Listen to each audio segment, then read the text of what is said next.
സ്വാമിയേ ശരണമയ്യപ്പ. നന്മ നിറഞ്ഞ കമ്മിറ്റി മെമ്പർമാരെ, ഭക്തജനങ്ങളെ, എല്ലാവർക്കും ഇന്ന് നമ്മുടെ ഭഗവാൻ അയ്യപ്പസ്വാമിയുടെയും ഉഗ്രമൂർത്തിയായ ഗണപതി ഭഗവാന്റെയും അനുഗ്രഹത്താൽ നല്ലൊരു ദിവസമായിരിക്കട്ടെ എന്ന് ആശംസിച്ചുകൊണ്ട് ഇന്നൊരു ചെറിയ വീഡിയോ തുടങ്ങാം. എന്താണെന്ന് പറഞ്ഞാൽ ഇന്ന് രണ്ട് കാര്യങ്ങളാണ് പറയാനുള്ളത്.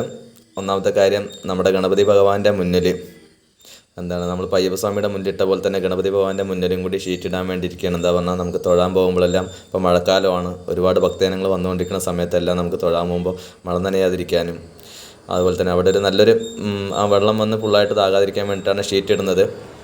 അപ്പോൾ അതിന് വേണ്ടിയിട്ട് ഇപ്പോൾ നമ്മൾ ആ ഷീറ്റ് ഇടാൻ വേണ്ടി ആലോചിച്ച സമയത്ത് തന്നെ നമുക്കിപ്പോൾ നല്ലൊരു കൈത്താങ്ങായിട്ട് നമ്മുടെ ഭക്തജനങ്ങൾ തന്നെയാണ് ഇപ്പോൾ വന്നിരിക്കുന്നത്. ആദ്യം തന്നെ നമുക്ക് കുറച്ച് പൈസയാണ്, ഒരു 50 രൂപേൻ്റെ താഴെയാണ് അതിന് ചിലവ് പ്രതീക്ഷിക്കുന്നതെങ്കിലും ഇപ്പോൾ നമുക്കതിൽ വന്നിരിക്കുന്ന തുക ജയ മാരാങ്കുന്ന് 5000, അതുപോലെ തന്നെ പഴനിക്കുട്ടിയുടെ മകൻ പഴനിക്കുട്ടിയും മാരാങ്കുന്ന് 10000 രൂപ, പിന്നെ വിഷ്ണു പരമാറിൻ്റെ മകൻ വിഷ്ണു 10 രൂപ, പിന്നെ 5 രൂപയാണ്. പിന്നെ പേര് പറയണ്ടെന്ന് പറഞ്ഞൊരു ഭക്തൻ കൂടി 10 രൂപ നമുക്ക് അയച്ചു തന്നിട്ടുണ്ട്. പിന്നെ സത്യഭാമ രാമൻകുട്ടി 2000 രൂപ ഇപ്പോൾ നമുക്ക് വന്നിട്ടുണ്ട്. അപ്പോൾ നമുക്കതിൽ ഫുള്ളായിട്ട് എമൗണ്ട് ആയിട്ടില്ല. ആയാലും കമ്മിറ്റിയിൽ നിന്ന് എടുത്തിട്ടായാലും നമ്മൾ ചെയ്യാമെന്നുള്ള ഉദ്ദേശത്തോടെ തന്നെ തുടങ്ങിയിരിക്കുന്നത്. പക്ഷെ നമുക്ക് കമ്മിറ്റിയിൽ നിന്ന് എടുക്കാതെ എങ്ങനെ പൂർത്തീകരിക്കാം എന്നാണ് നമ്മളിപ്പോൾ ആലോചിച്ചുകൊണ്ടിരിക്കുന്നത്. എന്താ പറഞ്ഞാൽ ആർക്കെങ്കിലും ഭഗവാന്റെ മുന്നിലേക്ക് അത് സമർപ്പിക്കാനായിട്ട് ആകുന്നത് 1000 രൂപയോ 2000 രൂപയോ 500 രൂപ എത്രയായാലും നിങ്ങളെക്കൊണ്ട് ആകുന്നത് ചെയ്താൽ വളരെ ഉപകാരമായിരിക്കും.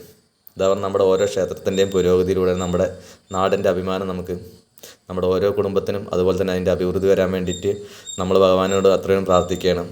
കഷ്ടകാലം വരുമ്പോൾ മാത്രമല്ലല്ലോ നമ്മൾ ഭഗവാനെ കാണുമ്പോൾ, നമുക്ക് നല്ല കാലത്ത് അതുപോലെ കൊടുത്ത് നമുക്ക് മുന്നേറണം. നമ്മുടെ നാടിൻ്റെ അഭിമാനം കാക്കാൻ വേണ്ടി ഓരോരുത്തരും അവരിൽ കഴിയുന്ന സഹായങ്ങൾ ചെയ്യുക.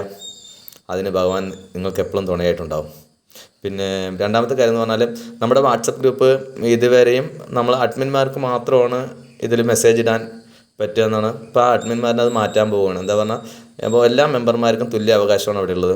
അതുപോലെ തന്നെ അതിൽ അനാവശ്യമായിട്ടുള്ള മെസ്സേജുകൾ പാസ് ചെയ്യാതിരിക്കുക. കാലത്ത് എഴുന്നേറ്റ ഗുഡ് മോർണിംഗും അതുപോലെ വൈകുന്നേരം ഗുഡ് നൈറ്റും മാത്രം അങ്ങനെയുള്ള മെസ്സേജുകളൊന്നും വരരുത്. എന്താ പറഞ്ഞാൽ നമുക്ക് ആ ഗ്രൂപ്പ് നമുക്ക് തുറന്ന് നോക്കണം എന്ന് പറഞ്ഞാൽ കറക്റ്റായിട്ട് അതിന് വേണ്ടി വന്നിട്ടുള്ള മെസ്സേജുകൾ അമ്പലത്തെ പറ്റിയാൽ മാത്രമായിരിക്കണം. അപ്പോൾ നമ്മൾ എത്ര തിരക്കാണെന്ന് ശരി, ഒരു മെസ്സേജ് വന്നു കഴിഞ്ഞാൽ നമ്മൾ ഓട്ടോമാറ്റിക്കായിട്ടോ അത് നമ്മുടെ അമ്പലത്തിൻ്റെ കാര്യമാണ്, നമ്മുടെ നാടിൻ്റെ കാര്യമാണ്, നമുക്കറിയാൻ പറ്റും. അപ്പോൾ അതെല്ലാവരും കറക്റ്റായിട്ട് പാലിക്കുക, അല്ലാത്തവരും റിമൂവ് ചെയ്യേണ്ടി വരും. അപ്പോൾ നമ്മളെല്ലാവരും നല്ല ഉത്തരവാദിത്തോട് കൂടിയിട്ട്, അതുപോലെ തന്നെ ഇനി ക്ഷേത്രത്തിൻ്റെ പുരോഗതിക്കായാലും ആ ക്ഷേത്രത്തിൻ്റെ പുരോഗതി മാത്രം നോക്കിയപ്പോൾ നമ്മുടെ കുടുംബജീവിതം പുരോഗതി വരും മാത്രമാണ് നമുക്ക് കൂടുതലായിട്ട് ഇതാകാൻ പറ്റുള്ളൂ. ഇത് രണ്ടിനും ഭഗവാൻ നമ്മളെ സഹായിക്കും. അപ്പോൾ എല്ലാവരും അവരവരിൽ കഴിയുന്ന സഹായങ്ങൾ നമുക്ക് എത്തിച്ച് നൽകാൻ നോക്കുക. അതുപോലെ തന്നെ ഇപ്പോൾ എങ്ങനെയായാലും കുഴപ്പമില്ല. അതുപോലെ തന്നെ എല്ലാവരുടെയും സഹകരണം കൊണ്ട് ഇപ്പോൾ മഴക്കാലമാണ് വരാൻ പോകുന്നത്. അപ്പോൾ അതിന് എത്രയും പെട്ടെന്ന് പൂർത്തീകരിക്കാനാണ് നിങ്ങളിലാകുന്നത്. എത്രയായാലും കുഴപ്പമില്ല കേട്ടോ. നമ്മളെ കൊണ്ട് കഴിയുന്നതല്ലേ കൊടുക്കാൻ പറ്റുള്ളൂ. ആ കൊടുക്കുന്നതിൽ ഇപ്പോൾ 100 ഇരട്ടിയായിട്ട് ഭഗവാൻ തിരിച്ചു നൽകും നിങ്ങൾക്ക് എല്ലാവർക്കും. അപ്പോൾ എല്ലാവർക്കും ഒരു നല്ല ദിനമായിരിക്കട്ടെ എന്ന് ആശംസിക്കുന്നു. അതേപോലെ തന്നെ ഭഗവാന്റെ കാരുണ്യത്തിൽ എല്ലാവർക്കും നല്ല നന്മ നിറഞ്ഞ ഒരു ജീവിതം ലഭിക്കട്ടെ എന്ന് പ്രാർത്ഥിച്ചുകൊണ്ട് ഇന്നത്തെ വീഡിയോ നിർത്തുന്നു. കഴിയുന്നതിൽ എല്ലാവരും പരമാവധി സഹകരിക്കാൻ നോക്കുക. ഓക്കെ.